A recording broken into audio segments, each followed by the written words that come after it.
Bueno, Luis, qué honor tenerte en este espacio y poder realizar esta entrevista que ya veníamos días fraguando. ¿Qué tal, Luis? Bueno, Luis, antes de comenzar con la batería de preguntas, voy a dejarte que hagas una pequeña intro y la gente ponga rostro. Todo tuyo, Luis. ¿A qué hago yo la intro? Sí, un poco brevemente lo que te gustaría que la gente conociera de ti, así brevemente. ¿Quién eres? Bueno, a ver, yo soy un periodista independiente. Tengo vocación de periodista, pero no tengo la carrera. Lo que hice fue un cambio, hace 5 años hice un cambio de orientación profesional, venía del sector del comercio y decidí dedicarme a escribir de forma profesional. Hasta entonces he colaborado muchos medios de comunicación, unas temporadas más y otras temporadas menos. Y nada, lo que dirijo es un periódico que se llama Expediente Abierto, que, que se redacta desde España con colaboradores españoles y de Hispanoamérica y que va dirigido al público, a la comunidad hispana. Eso básicamente es lo que hago.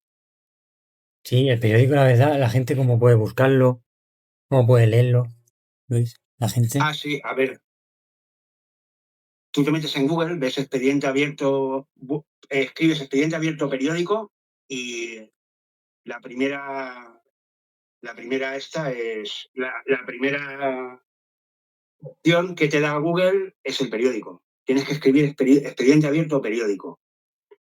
O la URL es expedienteabierto.info. Maravilloso. Qué bonito es el periodismo, ¿no, Luis? Sí, pues sí, sí, sí. Tengo aquí que lleva más de 30 años escribiendo en prensa. Ha muerto el A ver, periodismo colaborando. colaborando, ¿no? Llevo más de 30 años colaborando. Mm. ¿Cómo ves que está el A ver, periodismo? en plantilla habré estado 9 meses. Buah, ¿cómo lo ves el periodismo actual? ¿Está muerto? ¿Está activo? Está activo. Lo que yo veo es una degeneración del periodismo. Por dos razones. A ver, el periodismo básicamente lo que hace es informar. Y la información nos hace libres. Porque si conocemos las cosas podemos decidir. Entonces, yo veo que hay una degeneración del periodismo por dos vertientes. Uno, los periodistas se han convertido en opinólogos. Tú ves las tertulias de televisión o de la radio y te sale un periodista de un medio de comunicación y lo mismo te opina de lo que está pasando ahora mismo en Irán, que yo que sé, que es de la huelga de ferroviarios. Entonces, un periodista tiene que investigar. No es yo opino sobre cualquier cosa, eso lo hacemos todo el mundo eh, de normal. Y luego el otro problema que tiene ahora mismo es todo el asunto de la fake news, la desinformación. Ahora mismo con Internet cualquiera puede montar un periódico. De hecho, yo qué sé, yo he montado un periódico por mi cuenta. Entonces, si tienes medios y vas difundiendo las noticias, pues el problema que hay aquí es que como esto se ha abierto la veda, pues se crean noticias falsas, se difunden, se utilizan las noticias falsas para montar demandas judiciales, que eso no se ha visto nunca en la vida, o sea, que una noticia de un medio digital se convierta en una prueba para un juicio. O sea, todos los juicios estos que se están montando contra el gobierno y demás, muchos de ellos han salido de noticias de periódicos digitales que montan la extrema derecha. Pero, a ver, eso luego después hablaremos sobre el asunto, porque montar un periódico es tan fácil como abrir una página web. Pero para que un periódico te funcione, necesitas un equipo de gente que te esté trabajando ahí continuamente. O sea, yo trabajo como periodista freelance. A mí me han ofrecido trabajo para escribir en revistas y demás, como si estuviera en plantilla, pero en realidad es un falso autónomo. Y lo que te obligan es a escribir entre 5 y 7 noticias diarias. Entonces, por si tú tienes una redacción de 5 personas, por ejemplo, que te escriben 5 noticias diarias, son 25 noticias. Ya tienes 25 noticias para sacar una edición diaria. Luego necesitas una persona o dos que lo esté moviendo continuamente en redes sociales, porque donde te entra el tráfico es por redes sociales. Entonces, todo eso es dinero. No se monta así. A ver, en plan, ¿cómo lo hago yo? no te da para vivir. Y si tienes un equipo de 7 personas, tienes que pagar 7 sueldos, aunque sean 500 euros al mes. Porque eso luego, si quieres, hablamos, pero el periodismo independiente ahora mismo está muy mal pagado. O sea, yo estoy trabajando para una agencia, lo que yo hago para la agencia, escribiendo artículos, prácticamente me ocupa todo el día, para sacar 500 euros al mes. Y las propuestas que he visto por ahí de trabajar para revistas digitales es igual. Te piden un volumen de entregas de 5 a 7 artículos diarios, que luego los tienes que colgar en WordPress tú, buscar las fotos o buscar los vídeos, o sea, tienes que hacer tú todo el trabajo por 500 euros, que luego de ahí te tienes que pagar el autónomo, el IVA y todo eso. Está muy mal pagado. Pero bueno, si quieres que un periódico funcione, necesitas pagarle a la gente, porque uno solo no tira. Madre mía, qué difícil. ¿Qué te iba a decir, Luis? Usted pasó de ser zapatero a periodista. ¿Qué le enseñó el oficio de remendón sobre la vida en la sociedad? ¿Qué oficio más bonito? También, ¿no? Artesanía. Sí. Pues yo tenía un problema siempre con el trabajo. A mí no me gusta trabajar. Entonces, lo bueno que tenía el A poca gente, zapatero remendón, creo yo. sí. Lo bueno que tenía zapatero remendón es que tú abrías la persiana y echabas las 8 horas. Bueno, yo llegaba a echar hasta 10 horas porque he sido autónomo también con una zapatería. Echas hasta 10 horas diarias y no te das cuenta, porque como vas haciendo el trabajo según te va entrando, y ahora mismo lo que haces es entregas rápidas, o sea, tú recoges un par de zapatos y los entregas al día siguiente o como muy tarde a los 2 días, pues eso más o menos te animaba. De todas formas, aquello fue una salida que me salió por casualidad. Ser autónomo hoy en día, bueno, y ser autónomo difícil. Se me ha ido la... Y decía Luis que ser autónomo, qué difícil que es, ¿no? Y hoy en día más, parece, Ser ¿no? No autónomo lo es muy sé. difícil. Sí, hay mucha presión fiscal. Se pagan muchos impuestos. Aunque dicen que con Sánchez El problema es que está mejor la cosa, ¿no? para hacer lo que yo hago, ¿eh? Dicen que con Sánchez aún así se ha mejorado, ¿no? Que había mucha deuda y que Sánchez no lo está haciendo mal en ese sentido, aunque haya mucho control, ¿no? No lo sé. No lo sé. Yo no veo grandes cambios. Lo que veo es que hizo lo de la tarifa plana, que era que pagas 100 euros si no te has hecho autónomo nunca. Pero como yo ya venía de ser autónomo, pues yo no lo he notado. ¿Qué te iba a decir? Voy a ir cambiando así de preguntas. ¿Cómo valoras el liderazgo de Pedro Sánchez en la actual España? ¿No? Su mandato. ¿Cómo lo ves? Y bueno, y ahora también, siendo figura central en el mundo, por no decir el único que le ha plantado cara a Trump y que ha saltado, bueno, Sánchez se ha hecho famoso en todo el mundo. Sí, en todo el mundo se está haciendo famoso, sí. Yo lo veo muy A ver, valiente, ¿eh? Lo veo muy valiente. eh, yo creo que un gobierno, a ver, yo no soy sanchista ni soy del PSOE y probablemente no vaya a votar al PSOE nunca, aunque cómo están las cosas no sabes a quién vas a votar. Pero yo creo que un gobierno de coalición de izquierdas, que es lo que salió con Sánchez, era la única solución que tenía, crea las mejores condiciones, crea muy buenas condiciones para que las demandas populares llegan y prenden. Entonces yo creo que eso es bueno para mejorar las condiciones de vida de la gente y pues, para que haya más libertades. De hecho, se ha conseguido subir el salario mínimo interprofesional por encima de los 1.200 euros. O sea, estamos ahora mismo casi al doble de lo que estaba hace 6 años o hace 7 No, años. no, no, sí, Hace sí. 7 años el salario mínimo interprofesional eran 700 Bueno, euros. y luego, Se ha conseguido estabilizar las pensiones. sí, sí, sí, sí, sí, Yo sí. creo que es bueno. No es lo que a mí me gustaría otra cosa, pero no está mal. De hecho, yo qué sé, le molesta al gran capital, tanto español y extranjero, porque lo que hay ahora mismo es una operación de acoso y derribo contra el gobierno de Pedro Sánchez. Desde hace años llevamos una operación de acoso y derribo contra el gobierno de Pedro Sánchez. Y si los atacan mm, los otros, pues no debe ser malo para la gente. Luego está muy bien ahora mismo que tenga una voz que esté luchando porque España tenga una voz propia en el mundo, en el panorama internacional, porque esto es algo que no sucedía desde la época de Suárez, porque lo que ha pasado siempre en España es que ha ido al cobijo de lo que mandaba Estados Unidos, gobernara el PSOE o gobernara el PP. Entonces, eso también yo lo valoro positivo. Lo que, a ver, en España no manda Pedro Sánchez ni manda Feijóo.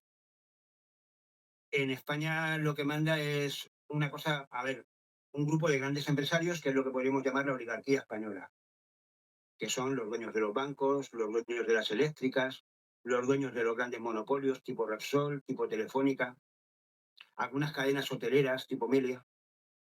Estos son los dueños de España, son los que deciden lo que pasa en España.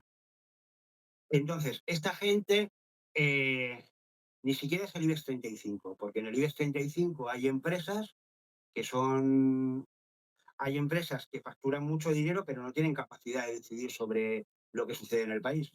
Te voy a poner el ejemplo de Zara. Amancio Prada ha salido muchas veces como que era la persona más rica de España, pero Amancio Prada no pertenece a la oligarquía española. La oligarquía española es un grupo cerrado. De hecho, cuando ha habido alguien que se ha intentado meter en la oligarquía española, se la han quitado del medio. O sea, se quitaron del medio a Ruiz Mateos 2 veces y se quitaron del medio a Mario Conde. Entonces, a ver, con Pedro Sánchez, la oligarquía española está ganando mucho dinero. O sea, no es lo que dicen por ahí. Pedro Sánchez es un gobierno, el gobierno de España es un gobierno socialcomunista o es un gobierno bolivariano. Eso es mentira. Ahora mismo los bancos y las eléctricas y las grandes compañías están ganando mucho dinero. La economía española está creciendo por encima de un 2%, mientras Europa se encuentra en recesión. Lo que sucede es que para poder mantener el apoyo de sus votantes y el apoyo de los partidos políticos que le han apoyado, pues Pedro Sánchez hace una serie de concesiones sociales, que es lo que habíamos hablado antes, el salario mínimo interprofesional, lo de las pensiones, toda la política de género, de ayuda a las mujeres. Entonces, la operación de acoso y derribo es porque la oligarquía española no está dispuesta a... A ver, la oligarquía española quiere más, no está dispuesta a tener beneficios a cambio de concesiones, porque estas concesiones el día de mañana, contra más tiempo perduren, más difícil va a ser quitarlas.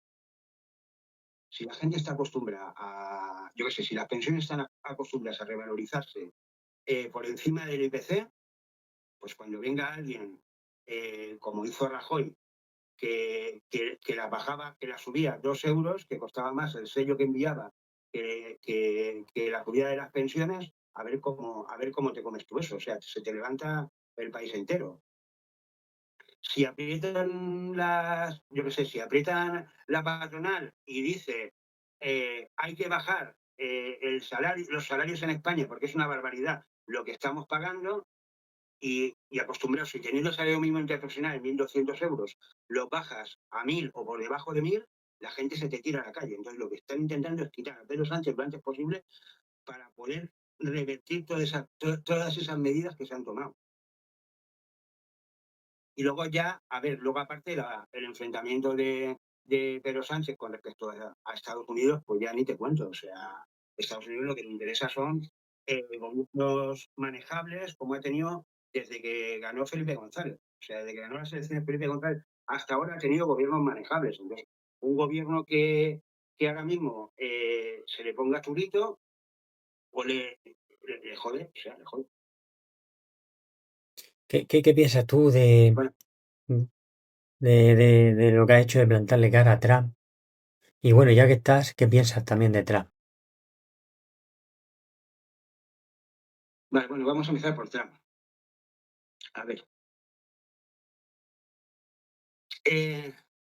Estados Unidos está en declive. O sea, a ver, Estados Unidos es la gran potencia del mundo, es la única potencia que hay ahora mismo en el mundo. O sea, por mucho que digan, China le va a hacer sombra. No, China no le va a hacer sombra. China está a 1000 años luz de Estados Unidos. Estados Unidos controla el sistema financiero, No lo controla sabía los yo. principales organismos. Sí, a ver, Estados Unidos tiene bases militares en todo el planeta.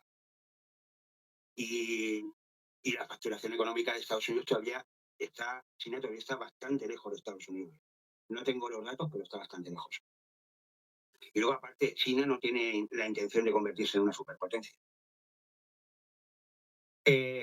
Entonces, lo que sucede ahora mismo es que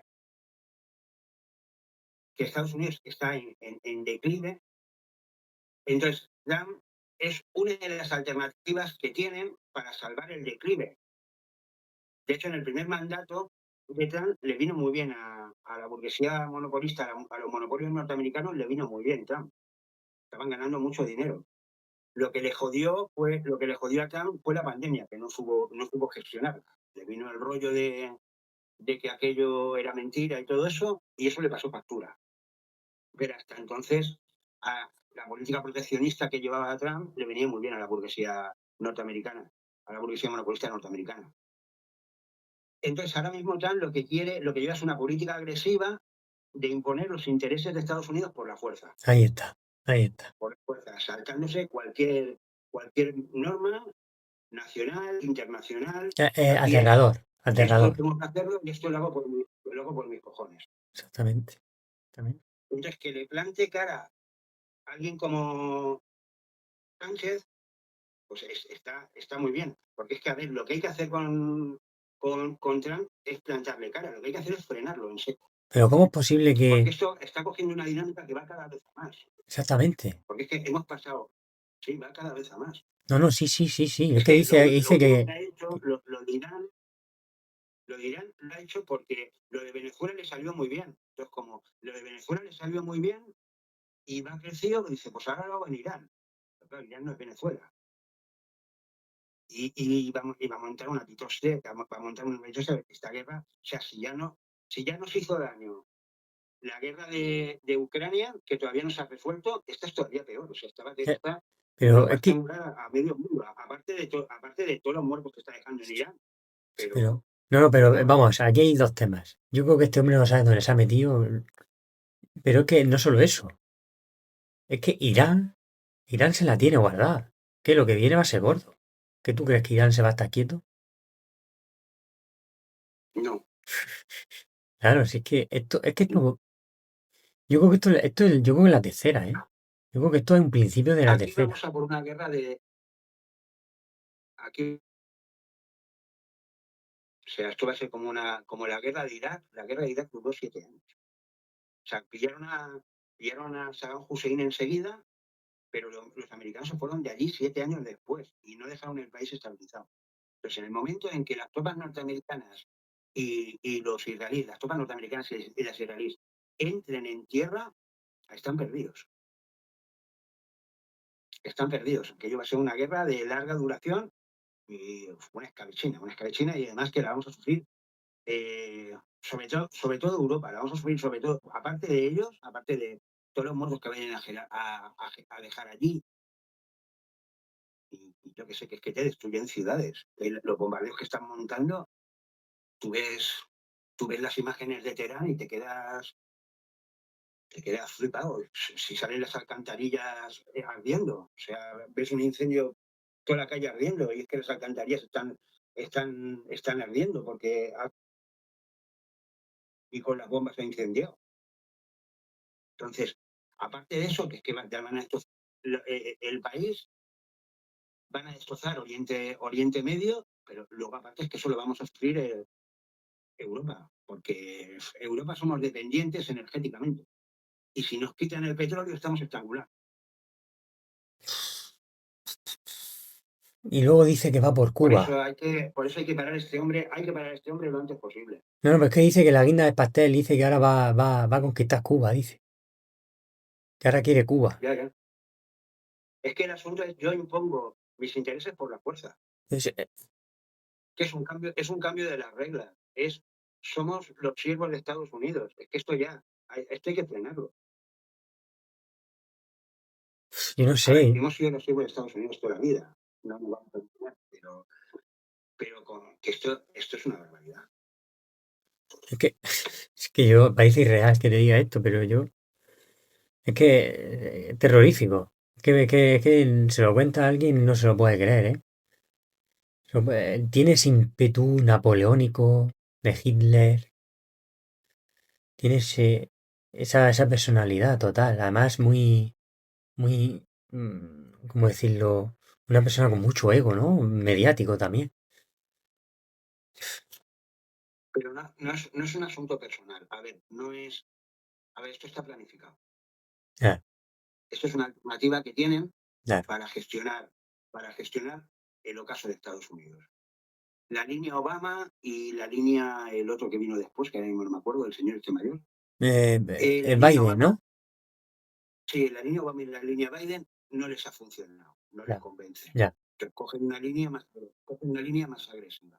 ya. Pero esto está planificado al milímetro. Esto no es un loco que te se ha escapado de las manos. Esto está planificado.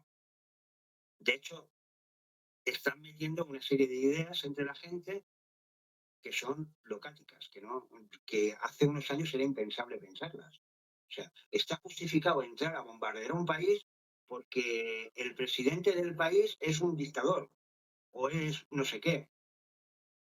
Esto es una barbaridad. O sea, no se justifica invadir ningún país bajo ninguna forma. O sea, uno es un dictador y tú que entras allí bombardeando Caracas o bombardeando Teherán, tú eres el bueno.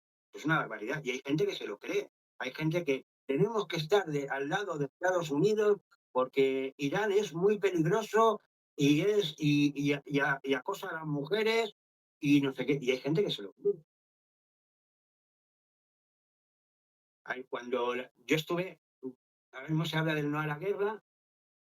Entonces, yo participé en las manifestaciones del no a la guerra del 2003, me llevé hasta mi hija que estaba recién nacida, que aquello fue una pasada.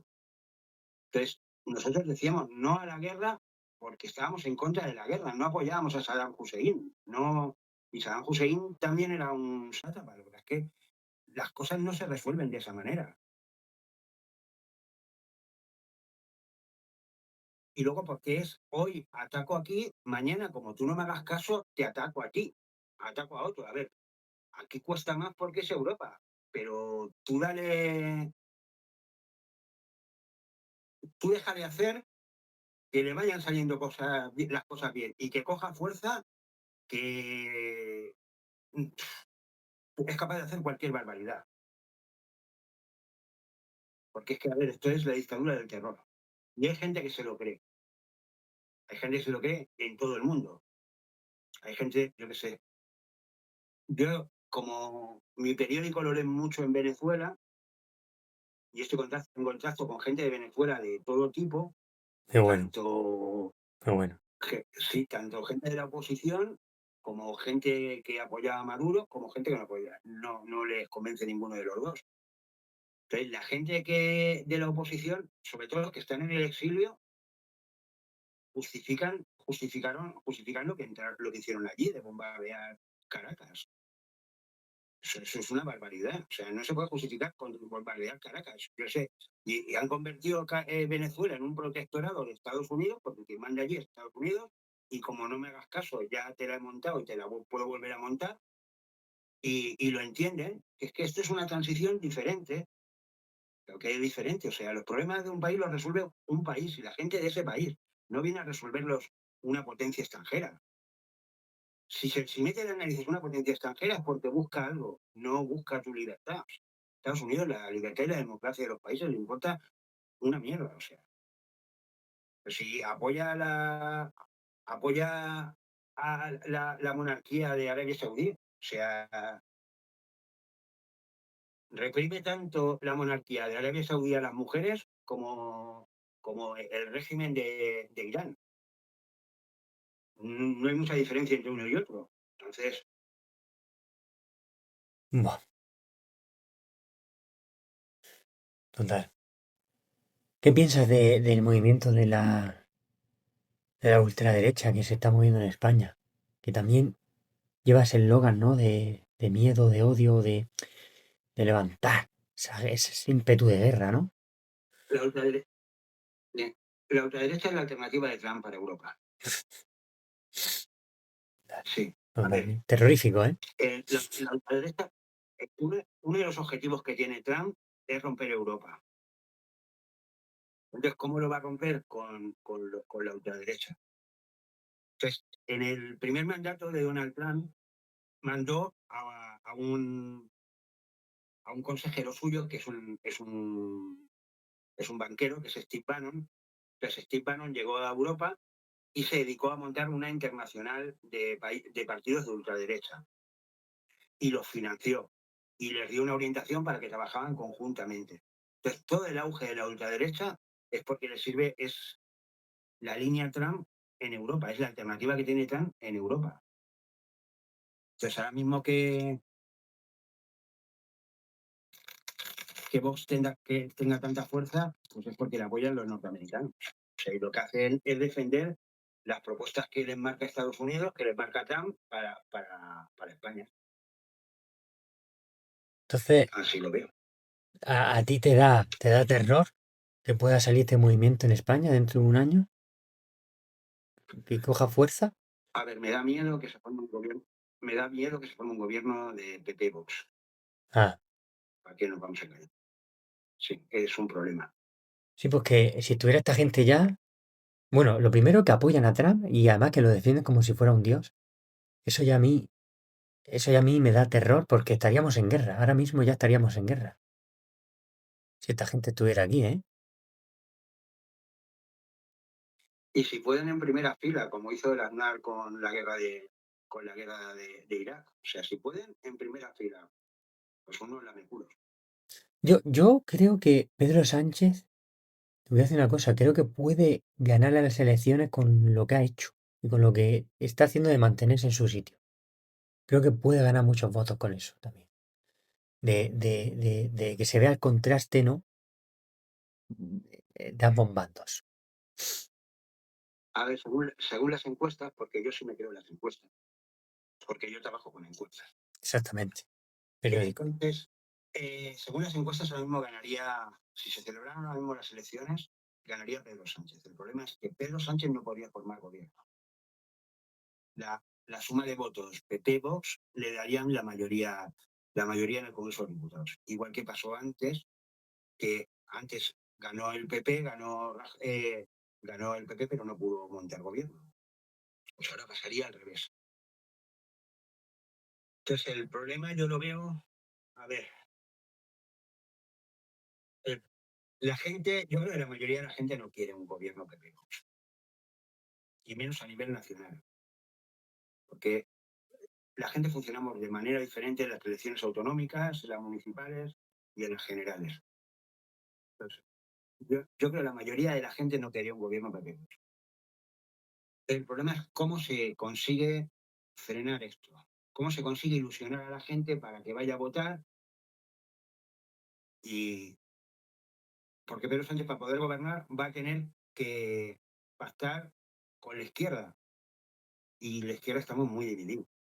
Estamos muy divididos, hay muchos intereses partidistas y el problema es cómo se articula algo para que pueda ilusionar a la gente. Yo creo que ese es el problema que hay. Tengo por aquí una pregunta. Tú, Luis, estuviste 30 años en un partido comunista. ¿Qué queda hoy de aquel Mm. compromiso? ¿Qué queda de aquello, Luis? A ver, yo sigo pensando igual. Mm. Pues yo pienso igual. Lo que pasa es que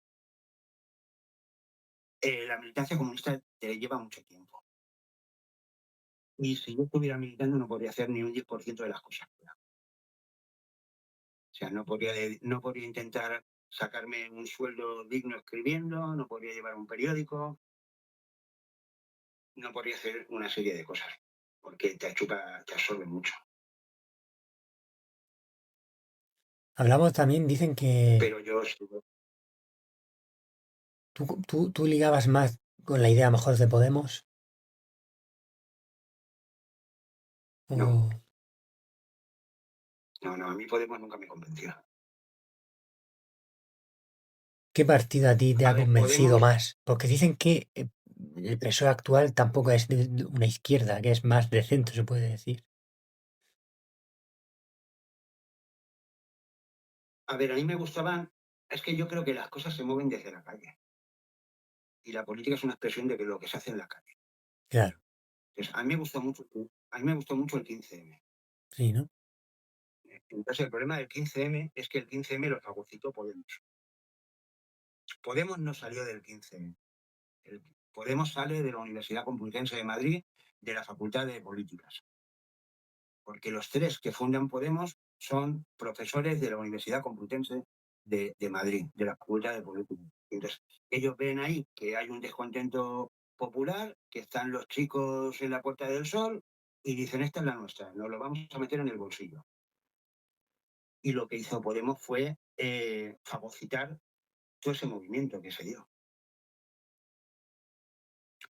Cuando yo estaba en el Partido Comunista, a nosotros nos propusieron meternos dentro de Podemos, pero meternos dentro de Podemos era disolvernos, dejar de ser una organización independiente y meternos en Podemos como una corriente.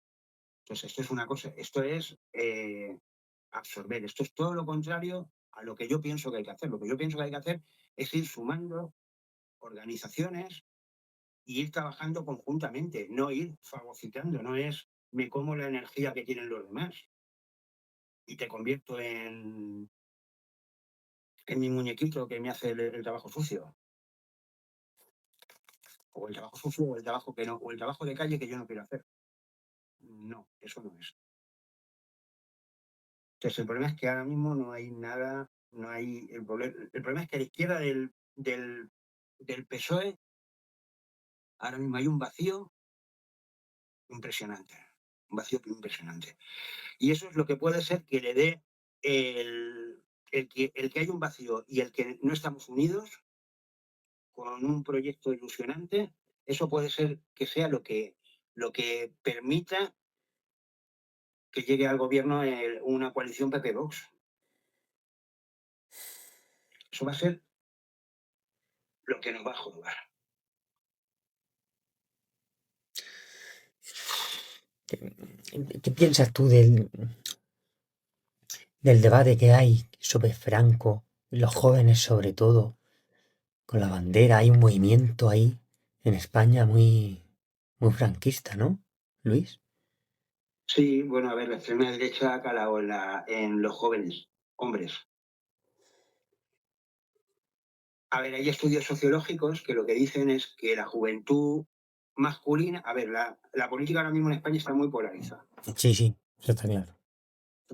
Los estudios sociológicos dicen que los hombres menores de 35 años votan mayoritariamente a la derecha y a la extrema derecha, mientras que las mujeres menores de 35 años votan mayoritariamente a la izquierda.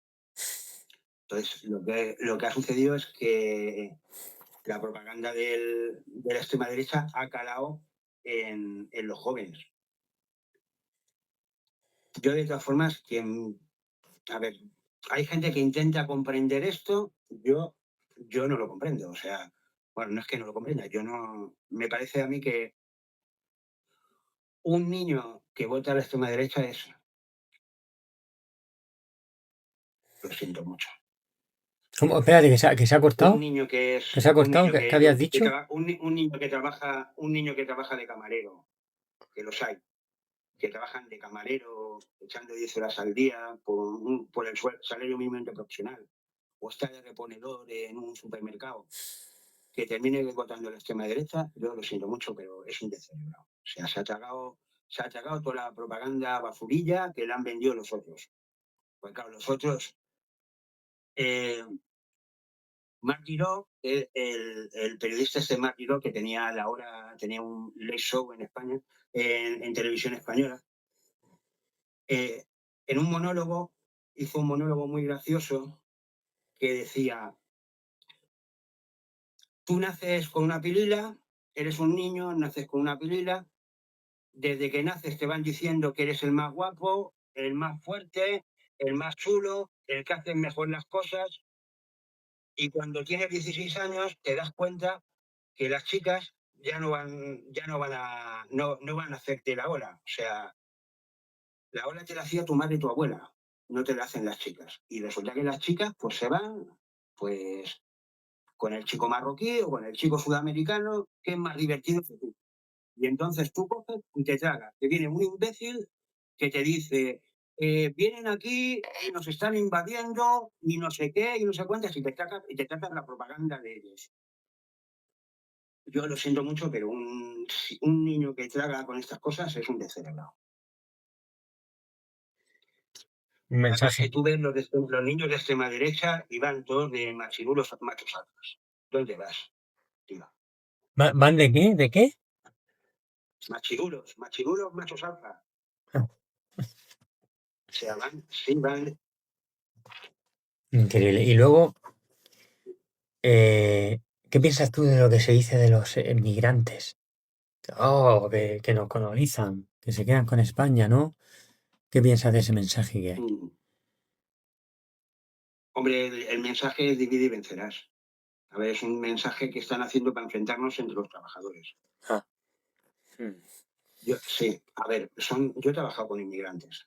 Yo cuando era zapatero, yo me acuerdo que yo estuve en un centro comercial 3 años y teníamos 2 tiendas. Entonces el único español era yo. Trabajaba con un argentino, con 2 peruanos y con un venezolano. Y el único argentino era yo. Y nos llevábamos muy bien. O sea, yo estaba a la mar de a gusto con ellos. De hecho, yo qué sé, yo tenía más conexión con ellos que a lo mejor con un catalán, porque yo no he cruzado el charco para venir acá, pero yo por cuestiones de la vida, pues vine de Valencia, que era donde vivía, creo que no, Madrid fue el último sitio donde vivía antes de irme a Barcelona, y terminé en Barcelona. Entonces yo tenía más conexión con esta gente que venía de fuera que con los demás. Entonces ahora mismo el que ataquen a los inmigrantes, lo que están buscando es atacar al conjunto de la clase obrera. ¿Por qué? Porque como funcionan las cosas es de la siguiente manera. A ver, lo que están intentando es que tengamos peores condiciones de vida, peores condiciones de trabajo los trabajadores. Por eso, esta es una de las razones por las que hay una operación de acoso y derribo contra el gobierno de Sánchez. Entonces, la situación, cómo funciona en el mercado laboral, es la siguiente. Llega tu jefe y te dice: tienes que trabajar 50 horas a la semana y no te voy a pagar las horas extras. Y tú le dices: no. Y entonces te dice: pues si no lo haces tú, hay 20 inmigrantes que están dispuestos a ocupar tu puesto de trabajo. Y llega el inmigrante y le dicen: pues ahora, además de las 50, a mí me parece que las 50 horas semanales son muy cortas, te vamos a meter 60 horas. Yo he visto gente en centros comerciales trabajando 60 horas a la semana. Y le dicen: te vamos a trabajar 60 horas, pero solo te podemos pagar 40. Y te dice el chico: no. Y entonces te dice: pues si no las aceptas, hay 20 chicos sin papeles que están dispuestos a cogerlas. Y entonces nos van enfrentando a unos con otros, pam, pam, pam. ¿Para qué? Para que al final traguemos las condiciones que nos imponen. Y eso es lo que están buscando. Entonces ahora mismo el blanco principal son los magrebíes, los marroquíes, fundamentalmente el blanco principal que está colocando la derecha son los marroquíes y los subsaharianos, los negritos. Ya lo dijo el joder, siempre se me olvida, tío. El Feijóo, ya lo dijo el Feijóo, que para lo que hay que hacer es otorgar la nacionalidad por puntos y que entonces se va a valorar primero las afinidades culturales y no sé qué, no sé cuánto. Lo que te está diciendo es, vamos a apoyar a los sudamericanos, vamos a apoyar a los que vienen de Europa del Este porque son europeos y vamos a marginar a los marroquíes y a los subsaharianos. ¿Por qué?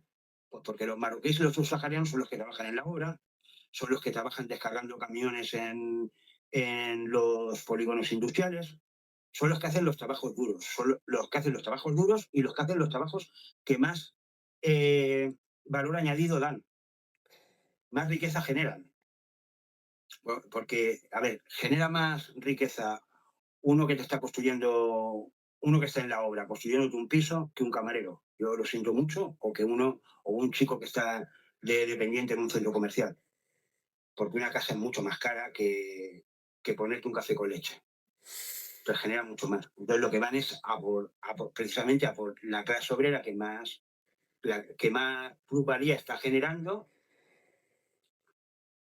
para eso, para exprimirla, para exprimirnos al conjunto de los trabajadores, porque nos están enfrentando, pero lo que van a hacer es exprimirnos al conjunto de los trabajadores, por todo lo que te he dicho cómo funciona el mercado laboral. El mercado laboral es o aceptas esto o hay 10 sudamericanos, 10 inmigrantes que están dispuestos a hacerlo. Tú ahora mismo te vas a trabajar, yo me saqué la carrera trabajando en la vendimia. Tú ahora mismo vas a trabajar en la vendimia y o te hagas con ruedas de molino o tú no trabajas. Porque si el viñero es capaz de coger marroquíes, no darlos de alta y pagarles una mierda, o sea, el padre de mi exmujer iba a recoger la fresa a Huelva. Ahora mismo en Huelva no hay ningún español que vaya a recoger la fresa. Porque están pagando la hora a 3 4 euros. Esto es una barbaridad. Están pagando la hora a 3 4 euros. Y se está recogiendo la fresa en Huelva con inmigrantes ilegales. Le interesa a los dueños de los a los dueños de las tierras de las plantaciones de fresa echar a los inmigrantes sin papeles? Pues no, no les interesa. Lo que pasa es que te meto miedo y entonces aceptas las condiciones que yo te impongo. Es la política que está utilizando Trump en Estados Unidos. Es que es copiar las medidas de Trump en España. Toda la persecución que está haciendo Trump en Estados Unidos a los inmigrantes. Bueno, yo publiqué un artículo en Expediente Abierto que te daba datos de cómo Trump ha hecho menos deportaciones de inmigrantes de las que hizo Obama y Biden.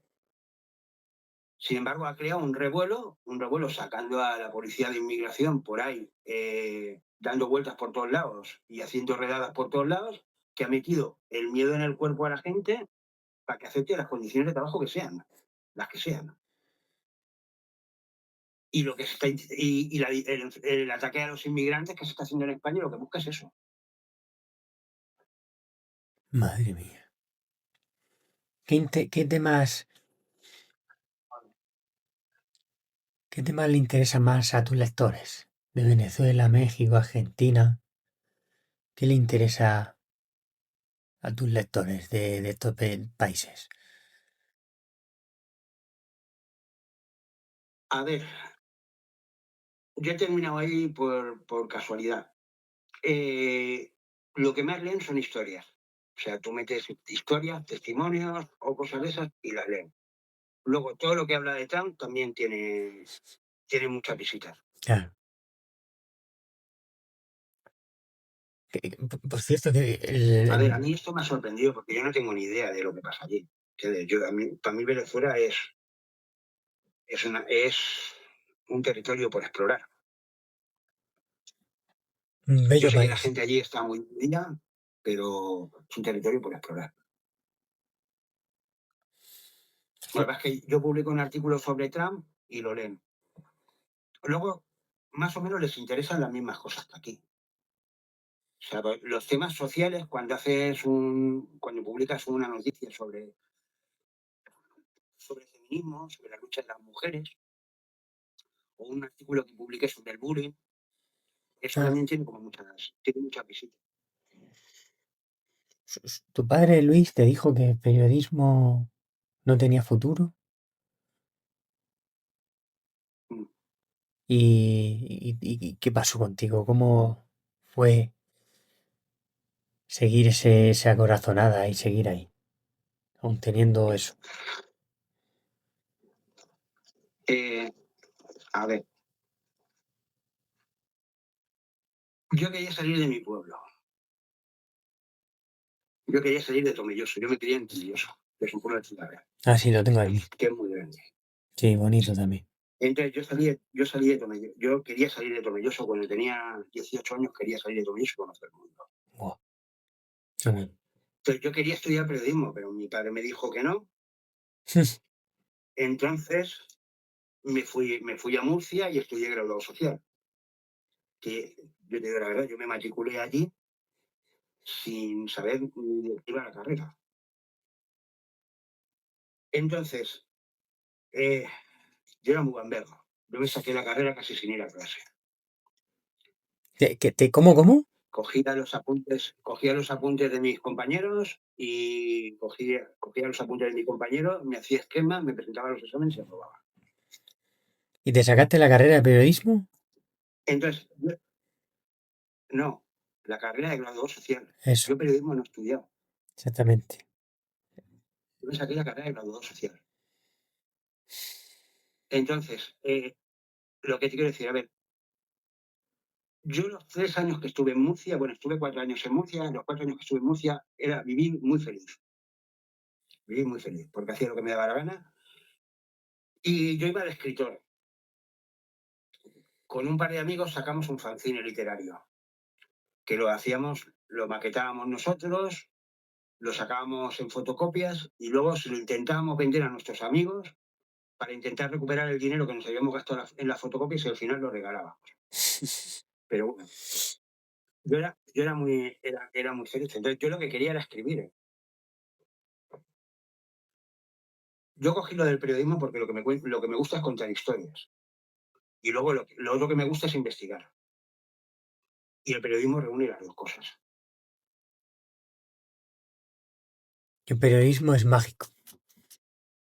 Sí, el periodismo es mágico, sí. Yo es que lo pego mucho a escribir. Porque, a ver, yo lo que tú haces, hacer un podcast eh, grabado y todo eso, yo me trabaría. Yo le tengo miedo a las cámaras. A mí me imponen mucho. Entonces, a mí eso me trabaría. Hice un curso de locutor de radio en Buah. Murcia. Cuando terminé la carrera hice un curso de locutor de radio. Yo me atascaba. Yo esto de estar hablando una hora seguida, yo llegaba a un momento que no sabía qué quería, que no sabía qué decir. Bueno, un momento no, a los 5 minutos ya no sabía qué decir. Tenía que pinchar un disco. Entonces, todo eso a mí me cuesta. Pero sin embargo, ponerme delante del ordenador a sacarte un reportaje de 2.000 palabras, pues no me cuesta. Si lo tengo bien preparado, no me cuesta. Además, me gusta. Entonces, lo que me engancha es el tema de escribir. Es lo que me ha enganchado siempre. Que puedo escribir periodismo como podría escribir ficción. Lo que pasa es que escribir una novela lleva mucho trabajo y es muy difícil. Es más fácil escribir un artículo que escribir una novela. Pero Decir, bueno, lo que me engancha es eso. Escribir, contar historias. y te lleva mucho tiempo todo el día, le echas muchas horas. Sí. Yo no tengo horario. Total. Es que yo trabajo por encargos. Ujú. Y en el sector este, lo que manda es la puntualidad, cumplir los plazos. En la redacción digital lo que manda es cumplir los plazos. Lo secundario es que escribas bien o que a ti te cogen porque eres seguro en que si te van a encargar 25 artículos en 15 días, se los vas a entregar. Eso es una cosa que comprobamos. O yo qué sé, si te encargan, yo he trabajado para escribir textos para páginas web y cosas de esas, entonces te dan un plazo de una semana y les tienes que entregar 10 textos y se los tienes que entregar. O sea, lo que mandas es que se los entregue con un mínimo de calidad, pero no es un asunto de... Entonces, claro, para hacer eso, echan muchas horas. Si tienes varios encargos, vas de culo. Luego, claro, para ponerte a escribir tienes que ponerte a pensar un rato qué es lo que vas a escribir. No es escritura automática, escribo lo que se me pasa por la cabeza. Claro, porque tu periódico se divide en muchas secciones, ¿no? A ver, sí. A ver, mi periódico ahora mismo vamos a ser sinceros. Yo quería montar un periódico que fuera rentable. Ahora mismo el periódico lo que es un portfolio para captar pedidos, para captar clientes.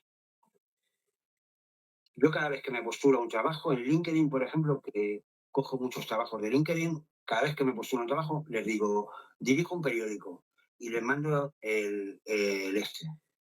les mando el enlace del periódico. Y entonces la gente dice, joder, qué bien. Y así es como me salen los trabajos. Entonces, cuando yo intenté monetizar el periódico, lo intenté hacer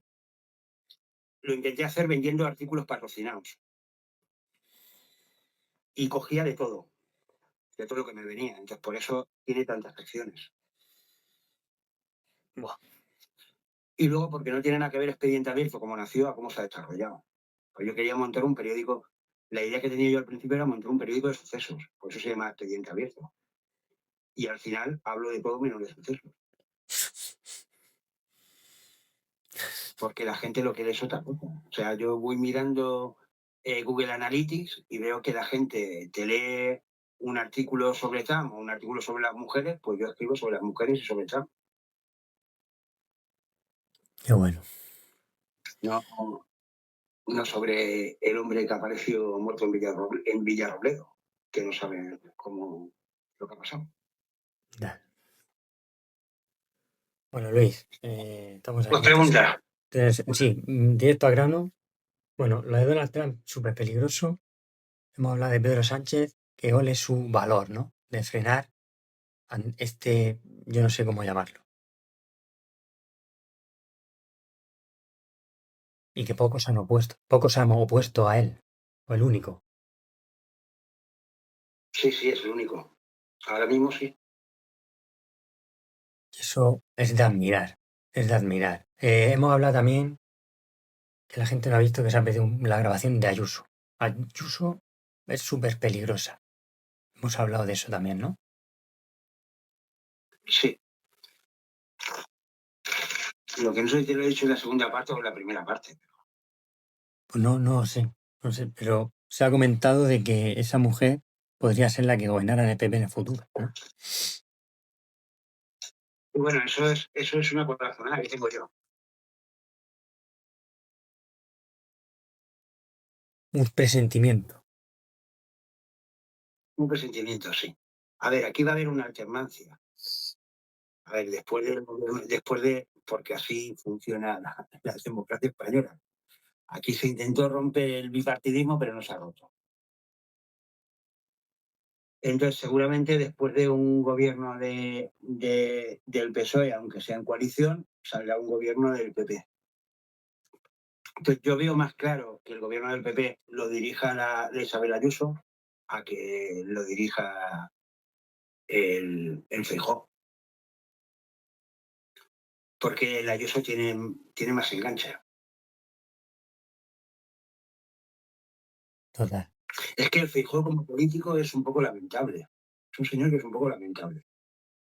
Aparte de la política, aparte de la línea que ya lo hemos mencionado, ¿no? Aparte de la campaña de acoso y derribo al gobierno, es un señor un poco lamentable. A ver, lo primero que hizo cuando ganó las elecciones y Pedro Sánchez consiguió la mayoría parlamentaria para gobernar fue pedirle a Pedro Sánchez, por favor, que se repartieran el gobierno.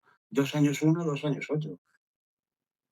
Entonces, esto es una cosa un poco que da lástima. Una gente da lástima que vaya así llorando de esta manera, da lástima.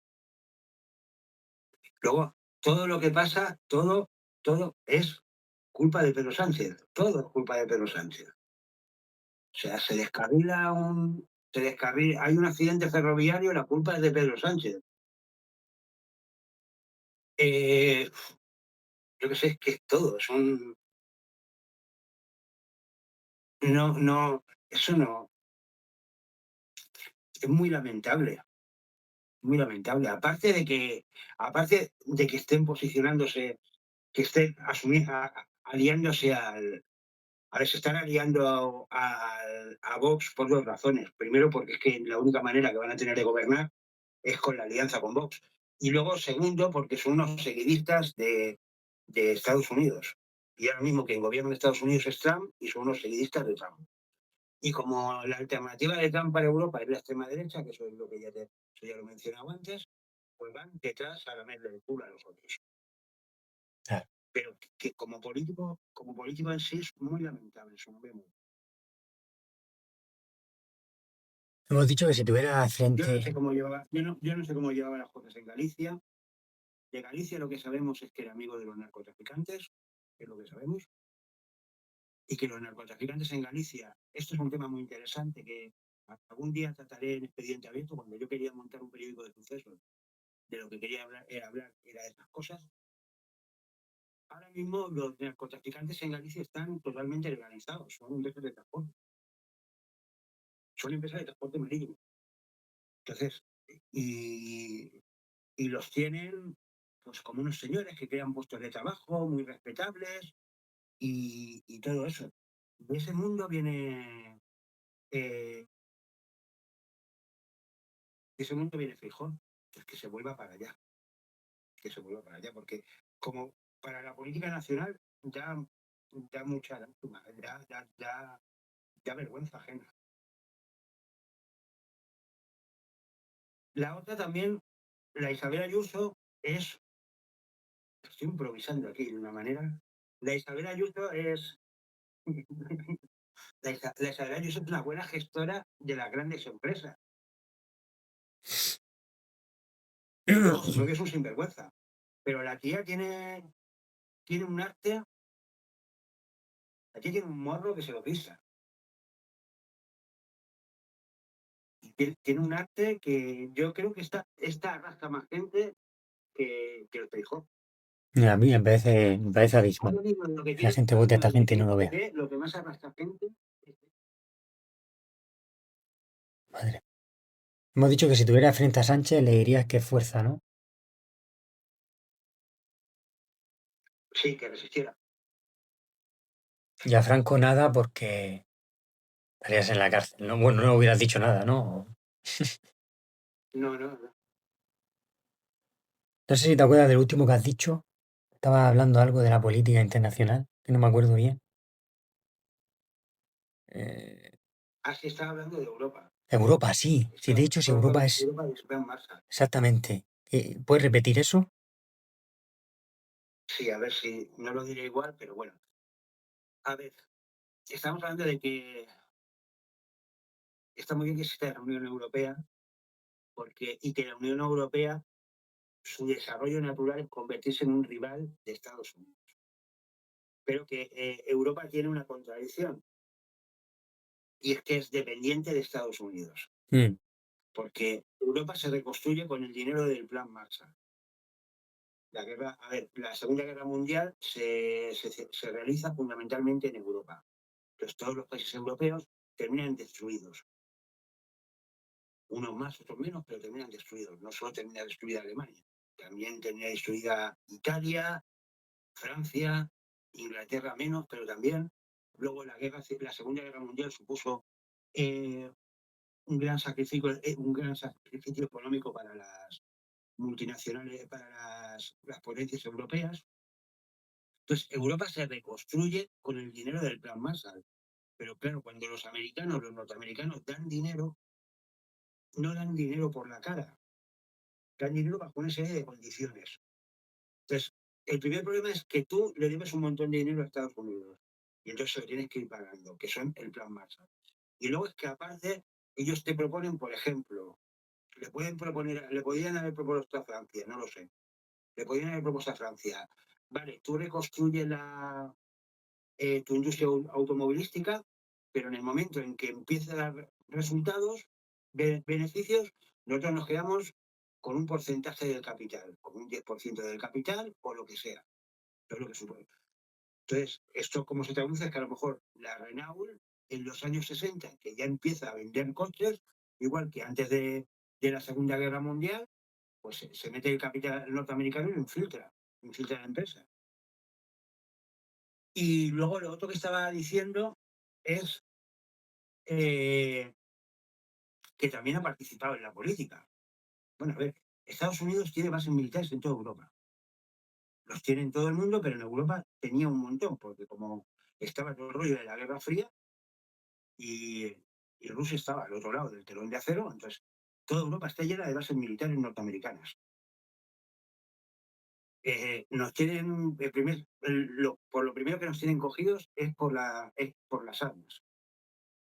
Y luego después es que Estados Unidos también participa en la refundación y la dirección de los partidos políticos.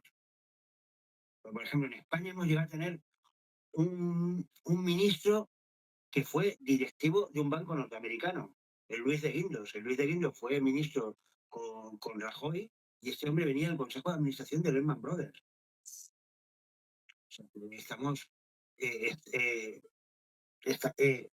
estamos cogidos. Entonces, ¿cuál es el problema que tiene Europa? Pues Europa tiende a competir con Estados Unidos, pero tiene un nivel de dependencia tal y de infiltración tal que en el momento en el que se tienen que enfrentar a Estados Unidos se cagan. Se cagan. Por eso mantienen posiciones tan tibias. Ha pasado ahora que el único que se está enfrentando a Estados Unidos es Pedro Sánchez, pero pasó en la guerra de Irak, pasó en la guerra de Afganistán, que nadie se enfrentó a Estados Unidos. Por eso, porque se cagan. Y está el ejemplo de Ursula von der Leyen, que es la presidenta de la Comisión Europea, que ayer que salió diciendo que salió justificando la guerra de Irán y el bombardeo de Irán, diciendo que que Europa ya no podía ser el guardián del viejo orden internacional y que por lo tanto si Estados Unidos le pedía el apoyo para la guerra, ellos se lo iban a dar. Y al día siguiente aparece como intentando desmarcarse de la posición que dijo el día anterior. Dice, bueno, a ver, Europa estamos por la vía diplomática y por la legalidad internacional, pero lo que pone de manifiesto es eso, que se cagan. Hemos hablado también, Otra cosa que iba a decir, ¿vale? Relacionado con esto. Cuando se cae el muro de Berlín, cuando termina la Guerra Fría, la Guerra Fría termina porque se cae el muro de Berlín sí. y luego cae la Unión Soviética. Entonces,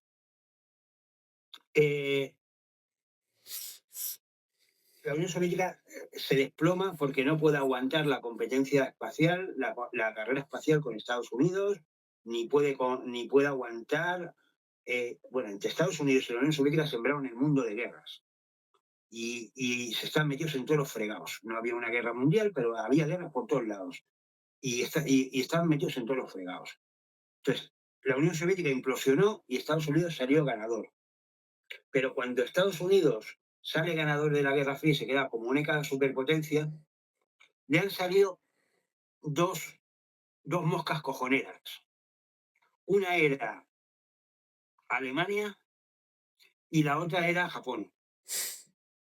Entonces, fue cuando es la época es antes de la Merkel, pero es cuando el tratado es cuando el Tratado de Maastricht, que prácticamente quien dirige a Europa es Alemania, imponiendo sus intereses.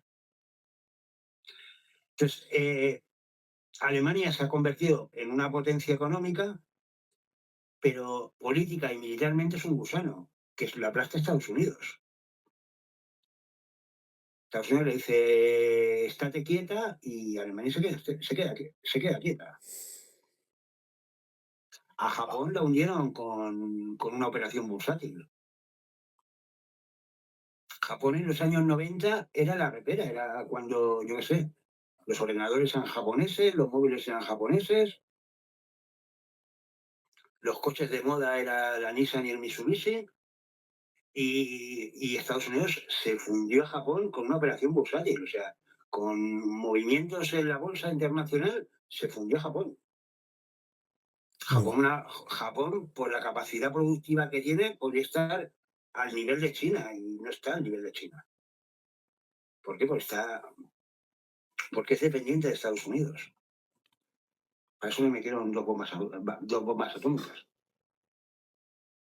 También hemos hablado de la monarquía, que está que se tambalea, ¿no, Luis? Sí, bueno, a ver, lo que he dicho, a ver, la monarquía no es que se tambalee, la monarquía yo creo que está estable ahora mismo. Yo creo que el Felipe VI lo está haciendo bien. El problema es que la monarquía en España está en una cuerda floja, por cómo son los Borbones. Tenemos una dinastía que son los Borbones, pues que son unos vividores, unos sinvergüenzas, y a ver, son muy simpáticos y todo eso, pero históricamente han sido unos sinvergüenzas y unos vividores.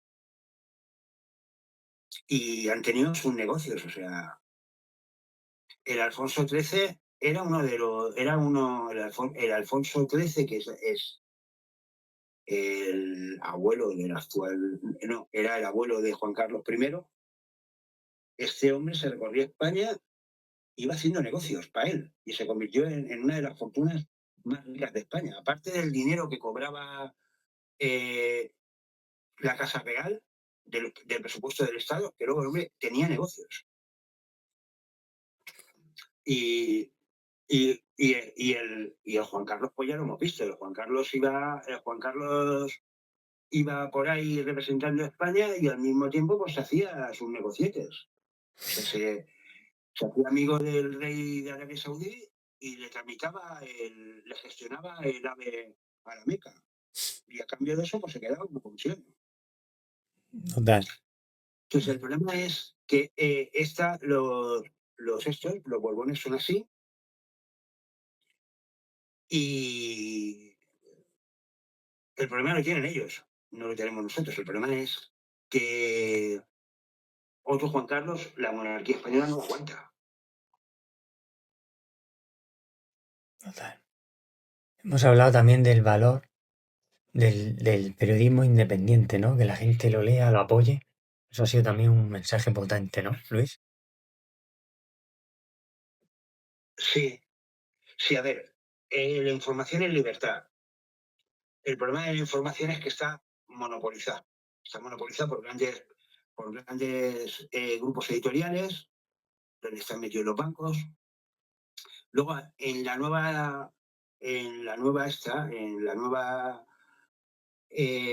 nuevo periodismo digital, porque salen periódicos digitales a punta pala, ahí están metidos grupos políticos.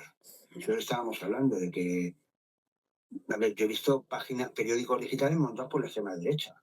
Pero claro, a ver, esto lo único que necesitas es montar una página web y contratar 5 o 10 redactores que los tienes mal pagados y además los tienes de falsos autónomos, y con eso tiras. Entonces, el problema es que ahora mismo necesitamos un periodismo que no esté controlado ni por los ni por los grandes grupos editoriales, ni por los partidos políticos, un periodismo que se dedique a investigar, porque hay una sociedad sin información y sin cultura, es una sociedad perdida, es una sociedad que la manejan como quieren. Y nada, pues lo que había dicho era eso, que yo animo a la gente a que apoye el periodismo independiente. Claro, para hacer periodismo independiente, el problema que tenemos los periodistas independientes es la financiación, porque esto lleva tiempo. Ujú. Ahora hay una cosa y es que si tú dedicas mucho tiempo a una cosa y esa cosa no te da beneficio, llega un momento que dejas de hacerla. Claro. Y eso es un riesgo jodido.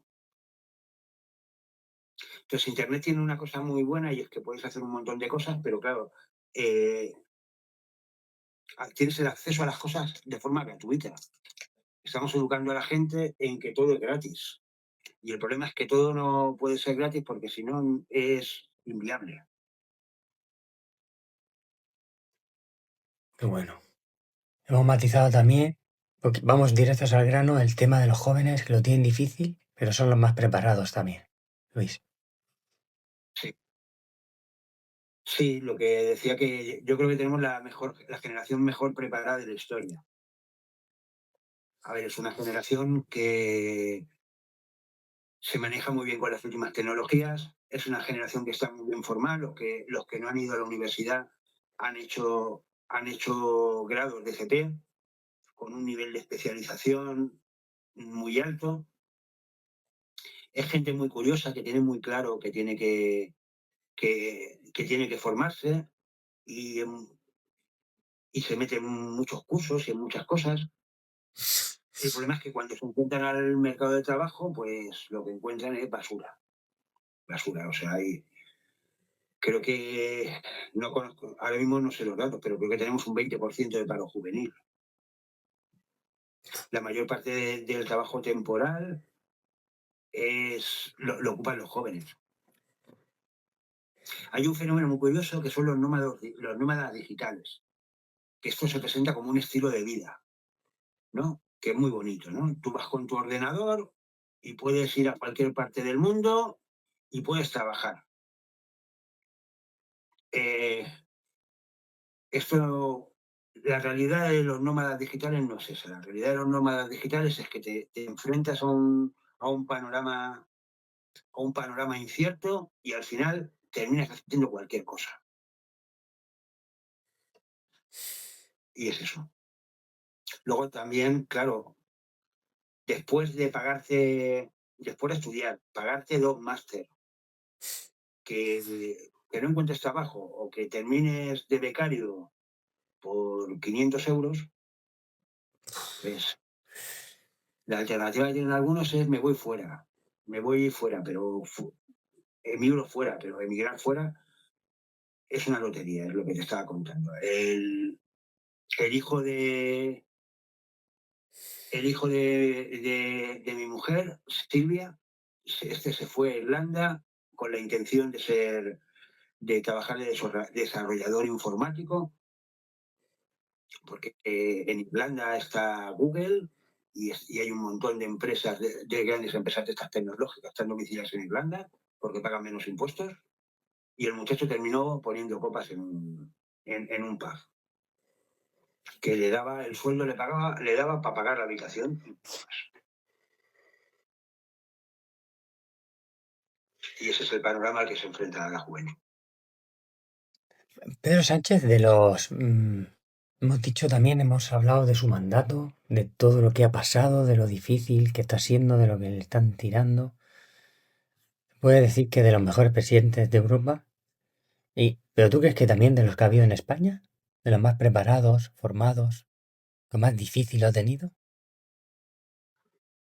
Hombre, es que la historia de presidentes de España, sí, yo creo que probablemente después de Juárez es de lo mejor que hemos tenido.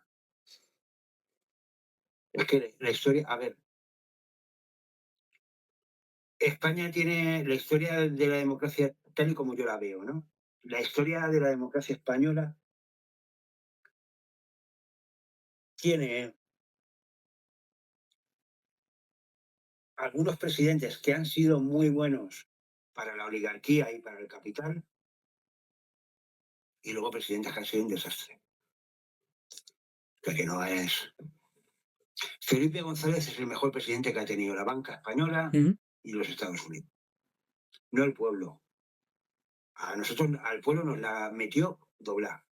Nos la metió doblar. O sea, Felipe González necesitaban, Estados Unidos, necesitaban un gobierno de izquierdas para meternos en la OTAN y para meternos en Europa como nos metieron, con la reconversión industrial, pues, cerrar todo el tejido industrial que tenía España. Yo qué sé. Allí en Cartagena cerraron la química y cerraron. Cartagena tenía un montón de industria y se la pulieron los gobiernos de Felipe González. Entonces necesitaban un gobierno de izquierdas que hiciera eso, porque si esto si esto lo hubiera hecho Fraga, aquí se monta la de Dios. Y luego con Felipe González hay un proceso de concentración bancaria, empieza el proceso de concentración bancaria. Antes había los 7 grandes bancos de la época de Franco y con Felipe González es cuando aparecen 2 grandes bancos, que es el BBVA y el Banco Santander, que se van comiendo a los demás. Hay un proceso de concentración. Eso se hace con Felipe González. Aznar es el siguiente presidente bueno que tiene la oligarquía española y los yanquis, porque Aznar con el rollo de España va bien, es verdad, o sea, hizo crecer la economía, pero hizo crecer la economía para que se llenaran los bolsillos 4. O sea que Aznar creó la economía del ladrillo. Con Aznar se crea la economía del ladrillo. España se dedica a construir, construir, construir, y ahí quien se llena el dinero son las grandes constructoras y los bancos que daban hipotecas a todo el mundo, en las condiciones que fuera. Y luego el tío, pues como va la cosa bien y quiere medrar, pues me voy con el George Bush hijo a las Azores y le apoyo en la guerra de Irán, en la guerra de Irak, y le apoyo en la guerra de Irak. Estos son 2 presidentes que fueron muy buenos para el capital y para el capital español y para los Estados Unidos y el capital extranjero. Buah. Luego, el Zapatero fue un desastre. El Zapatero lo pintarán como quieran, pero el Zapatero fue un desastre el hombre. El Zapatero fue el que empezó aplicando los recortes. O sea, le llamó Obama un día y le dijo, tienes que empezar a aplicar recortes, viene la crisis, tienes que aplicar recortes, y empezó a aplicar recortes. Fue bestial, ¿no? Sí. Y el Rajoy, pues no sé yo qué decirte, la verdad. El Rajoy no sé qué decirte. Bueno, el Rajoy es el que desarrolla toda la política de recortes. Que la lleva a cabo ya del todo, ¿no? Sí. Pues yo creo que así lo que hemos hablado, esa es una parte de la gente que se perdió. Yo creo que al final ha sido los puntos claves ha sido eso. También se habló, pero eso creo que fue la misma parte de la oleada, ¿no? Que hay franquista en los jóvenes, que es aterradora, ¿no? Y que le lavan la mente, ¿no? Con esa política que hay, tan machacante. Y A ver, eso es un sector de la juventud. Yo no creo que sea toda la juventud. no, todas. No creo que sea toda la juventud. Y luego vamos a finalizar con un mensaje también para tu gente, ¿no? Que vean bien, que investiguen bien, que lean periodismo independiente también, ¿no, Luis? Sí que apoyen, lean y que apoyen el periodismo independiente. Pues genial, yo creo que al final eso ha sido lo que se ha matizado. Hemos puesto a hablar de más cosas, pero lo más importante yo creo que era eso. No sé si quieren matizar algo, Luis.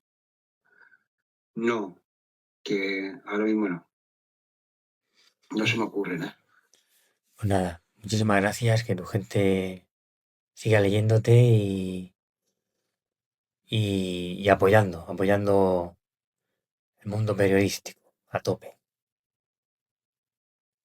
Sí, lo otro que quería decir que nos tenemos que apoyar. Tenemos que, Eso, eso. claro, a ver, que tenemos la gente que hacemos proyectos de este tipo, independientes, tenemos que apoyarnos entre nosotros. Y luego, que si alguien tiene inquietudes para sacar un libro, para montar un periódico digital, hacer un podcast, cualquier cosa, que yo estoy ahí para apoyar lo que haga falta. Al final esto es un proceso colectivo. A ver, es un proyecto individual, pero todo lo que estamos haciendo es un proyecto colectivo. Estamos intentando hacer un periodismo diferente, estamos intentando los que se dedican a escribir, porque yo estoy en contacto con muchos escritores, lo que están intentando es tener una voz en el panorama de la literatura y sacar y contar las historias que que quieren contar. Entonces ahí nos tenemos que apoyar. Hay que apoyarse para no Porque morir. yo creo que todo esto son caras. A ver, todos estos son proyectos individuales, pero Expediente Abierto es mi proyecto individual, Gorri es tu proyecto individual. Estos son caras que ponemos, pero en realidad esto es un movimiento colectivo. No, no estamos solos, somos mucha gente que estamos haciendo cosas así. Entonces, la clave de que esto se apoye, la clave de que esto se tire para adelante es lo que tú has dicho antes, hacer familia. Familia. Pues Ponernos muchísimas en gracias, contacto Luis. unos con otros. Muchísimas Hay que gracias. olvidarse del rollo este que nos meten de la competencia. No estamos compitiendo, nadie competimos contra nadie.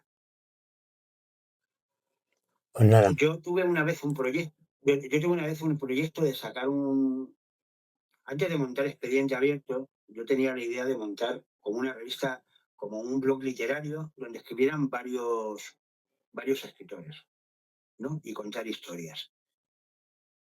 Y con algún escritor que me puse en contacto, decía, no, ¿y yo qué saco de aquí? Y no sé qué. Como, me explico, vamos a apoyarnos, ¿qué cojones miras tú de lo que sacas de aquí?